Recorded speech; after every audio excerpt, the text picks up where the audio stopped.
الله الرحمن الرحيم. الحمد لله رب العالمين، والصلاة والسلام على سيد الأنبياء والمرسلين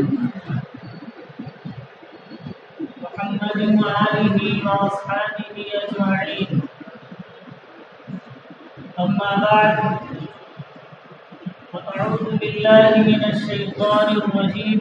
بسم الله الرحمن الرحيم. لقد من الله على المؤمنين إذ بعث فيهم رسولا منهم يتلو عليهم آياته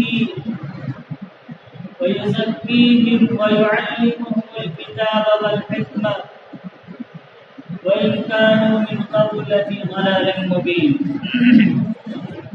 صدق الله العظيم. میرے محترم بزرگوں اور دوستوں اور عزیز اسلامی اور دینی بھائیوں،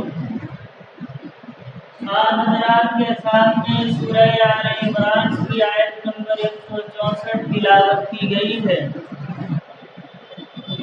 دعا فرمائے اللہ رب العزت والجلال کچھ مفید باتیں کہنے کی توفیق عطا فرمائے. ماہ سفر کی آج 28ویں تاریخ ہے.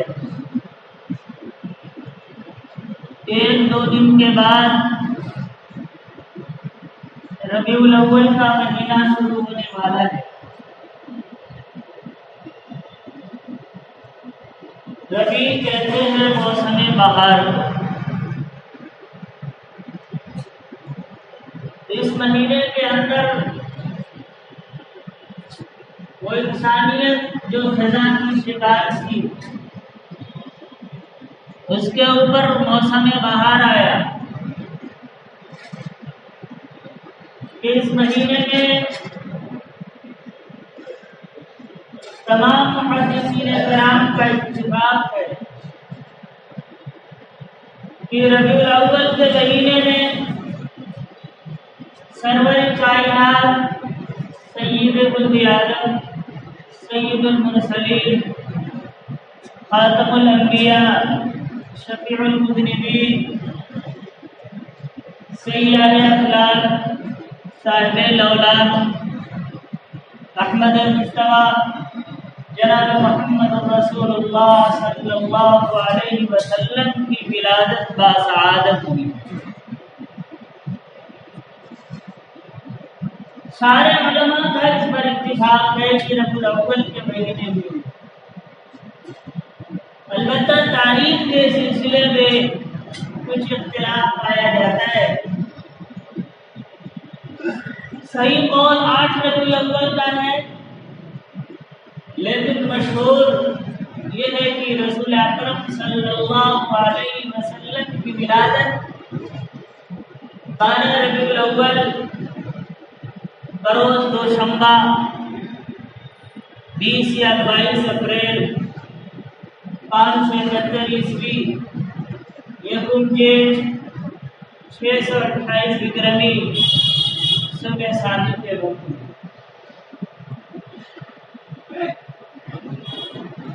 حضرت عثمان بن ابی العاص رضی اللہ تعالی عنہ کی والدہ فاطمہ بنت عبداللہ کہتی ہے کہ جس وقت رسول اکرم صلی اللہ علیہ وسلم کی ولادت ہوئی اس وقت میں وہاں موجود تھی. میں نے دیکھا کہ پورا کمرہ نور سے بھر گیا ہے اور آسمان کے ستارے زمین کی طرف جھکے جاتے ہیں.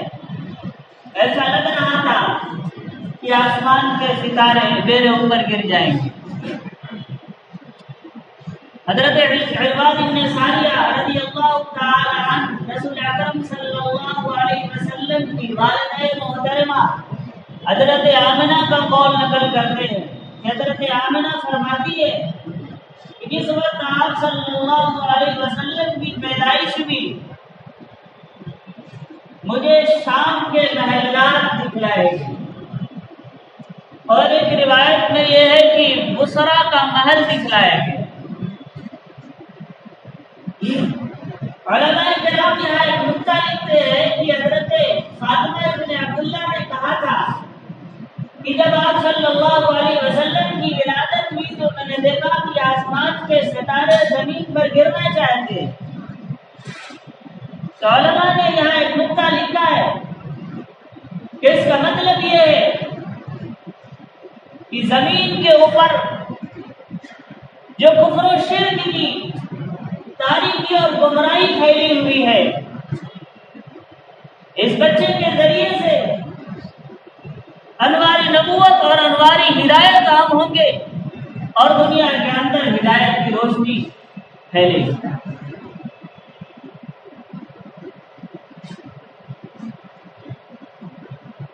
کسرا کی دربار میں زلزلہ آیا، 14 کمرے گر پڑے۔ فارس کا جو آتش کدا تھا، جس کے بارے میں یہ منقول ہے کہ وہ 1000 سال سے مسلسل چل رہا تھا، ایک لمحہ کے لیے بھی اس کی آگ نہیں بجھی۔ رسول اکرم صلی اللہ علیہ وسلم کی جب ولادت ہوئی تھی، فارس کا آتش کدا بجھ گیا۔ دریائے ساوا جو جاری تھا وہ خشک ہو گیا۔ کسرا کو یہ بات، کسرا نے جب دیکھا کہ میرے محل کے اندر زلزلہ آیا اور 14 کمرے گر گئے تو بڑا حیران ہوا، لیکن اپنی بدنامی کے ڈر سے کسی سے کچھ کہنا نہیں چاہ رہا تھا۔ درباریوں کو اکٹھا کیا اور ان سے مشورہ کیا۔ ابھی دربار چل ہی رہا تھا کہ ایک بندے نے آ کے خبر دی کہ وہ فارس کا آتش کدا بھی بجھ گیا۔ اتنے میں ایک اور آیا، اس نے کہا کہ وہ دریائے ساوا بھی خشک ہو گئی۔ موبزان آیا، وہ کہنے لگا کہ میں نے رات خواب میں دیکھا ہے کہ عربی اونٹ گھوڑوں کو کھینچے لے جا رہے ہیں۔ تو کسرا نے پوچھا کہ ان ساری عجیب و غریب باتوں کی وجوہات کیا ہے، پتہ لگاؤ اس کی وجہ کیا ہے۔ تو درباریوں نے کہا کہ مندر سے رابطہ کیا جائے، نعمان ابن مندر۔ تو نعمان سے رابطہ کیا گیا، تو نعمان نے عبد المسیح کے پاس بھیجا۔ عبد المسیح دربار میں آیا اور اس نے کہا کہ اس کی وجہ میرے ماموں بتا سکتے ہیں، سبیل۔ تو کسرا بادشاہ نے کہا تم سفر کر کے ملک شام جاؤ اور اپنے ماموں سے اس کی وجہ پتا کر کے آؤ۔ تو وہ اپنے ماموں کے پاس پہنچا تو ان کے آخری لمحات زندگی کے چل رہے تھے۔ تو جیسے یہ گھر میں داخل ہوئے تو کچھ اشعار پڑھتے ہوئے داخل ہوئے۔ جب اشعار کی آواز ان کے ماموں کے کان میں پڑی تو ماموں نے کہا لگتا ہے عبد المسیح آیا ہے، اور اے عبد المسیح تم اس لیے آئے ہو کہ تم یہ پوچھنا چاہتے ہو کہ کسرا کے دربار میں زلزلہ کیوں آیا، تم یہ پوچھنا چاہتے ہو کہ فارس کا آتش کدا کیوں بجھا، تم یہ پوچھنا چاہتے ہو کہ موبزان کے خواب کی تعبیر کیا ہے۔ تو اس نے کہا کہ جب وحی الہی کی کثرت ہو جائے گی اور عرب کے لوگوں کی حکومت پھیل جائے گی تو ہمارے لیے شام رہنے کی جگہ نہیں رہے گی، اور یہ کہہ کر انتقال کرے گی۔ عبد المسیح آ کے کسرا کے دربار میں خبر دی کہ سفیر نے یہ کہا ہے۔ تو کسرا سمجھ گیا کہ لگ رہا ہے کہ اب میری حکومت کا خاتمہ ہونے والا ہے۔ اور سفیر نے ایک بات اور کہی تھی کہ یہ جو 14 کمرے گر گئے ہیں، اس کا مطلب یہ ہے کہ 14 پشتوں میں کسرا کی حکومت ختم ہو جائے گی۔ 4 سالوں میں 10 پشتیں ختم ہو گئی اور 4 پشت جو رہ گئی تھی وہ حضرت عثمان رضی اللہ تعالی عنہ کے دور خلافت میں ختم ہوئی. اور آپ نے فرمایا کہ اذا ہلاک کسرا بلا کسرا بعد، جب کسرا ہلاک ہو جائے گا تو اس کے بعد پھر کوئی دوسرا کسرا پیدا نہیں ہوگا. اس شان کے ساتھ رسول اکرم صلی اللہ علیہ وسلم کی ولادت باسعادت ہو رہی ہے. ابتدائی 3-4 دنوں تک آپ صلی اللہ علیہ وسلم کی والدہ نے آپ کو دودھ پلایا. اس کے بعد پھر ابو لہب کی باندی سویبہ نے آپ صلی اللہ علیہ وسلم کو دودھ پلایا. یہ سویبہ باندی وہی ہے کہ جب آپ صلی اللہ علیہ وسلم کی پیدائش ہوئی تو سویبہ نے جا کے ابو لہب کو خوشخبری سنائی کہ تمہیں بھتیجا ہوا ہے. تو ابو لہب نے مارے خوشی کے انگلی سے اشارہ کر کے کہا کہ تم آزاد ہو. محمد صلی اللہ علیہ وسلم کی پیدائش پہ اتنا خوش تھا کہ باندی کو آزاد کر دیا. لیکن نبی صلی اللہ علیہ وسلم نے جب نبوت کا اعلان کیا تو مکہ مخالف کہ اس کے بارے میں آیت نازل ہوئی تبت یدا ابی لہب وتب ما اغنى وغیرہ.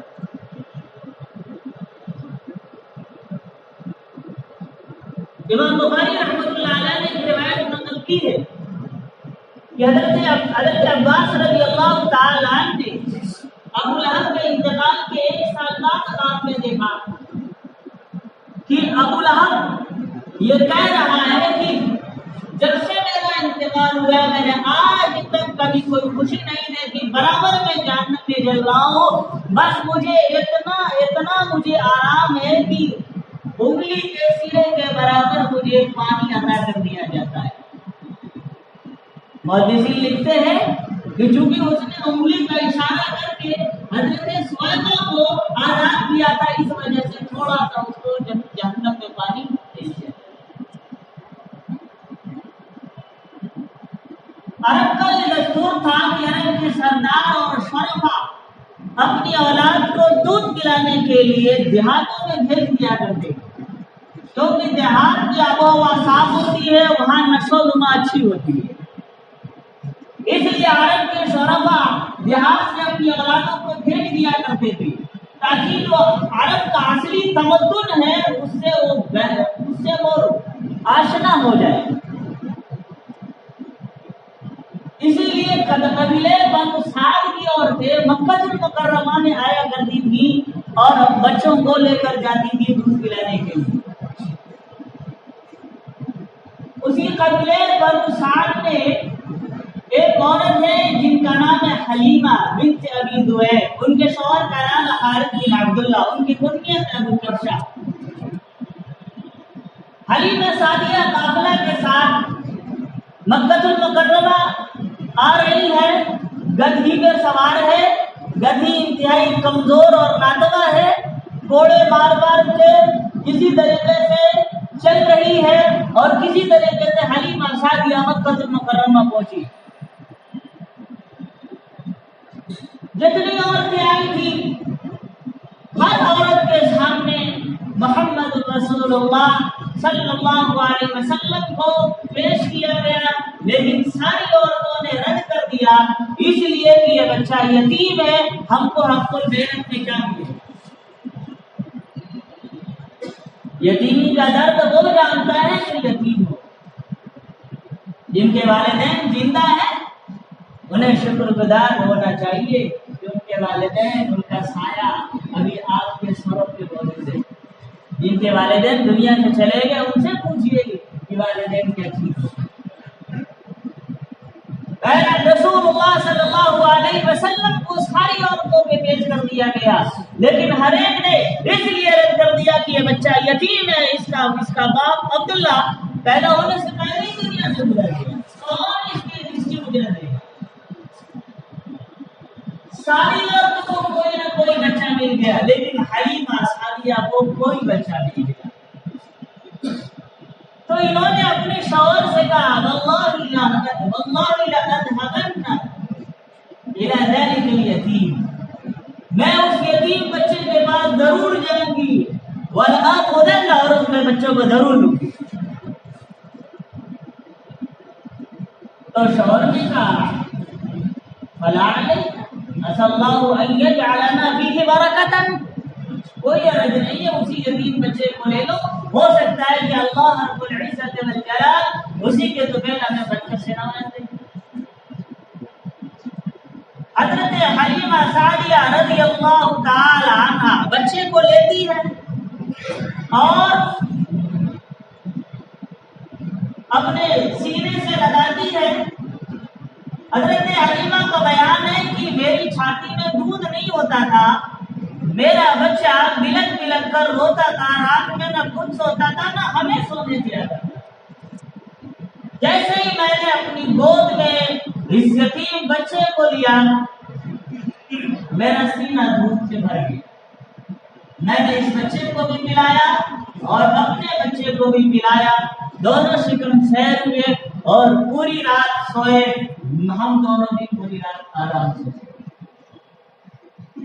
سفر کی ابتدا ہو رہی ہے، واپس حلیمہ سعدیہ اپنے گھر جا رہی ہے، گدی پہ سوار ہو کر آئی تھی، ضعیف و ناتواں تھی۔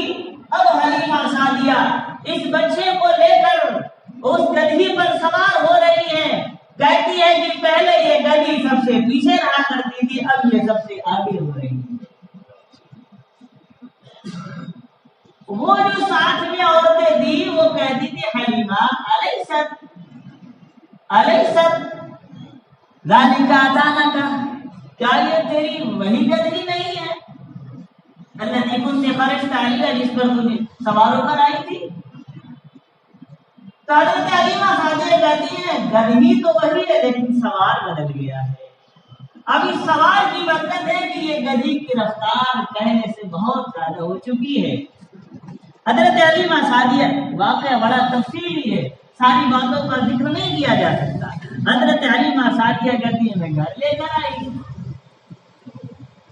وہ اونٹنی جو دودھ نہیں دیتی تھی اس وقت پورے ایریے میں قحط سالی تھی، کہیں سے کوئی ہریالی کی امید نہیں تھی، اونٹنی بھی دودھ نہیں دیتی تھی۔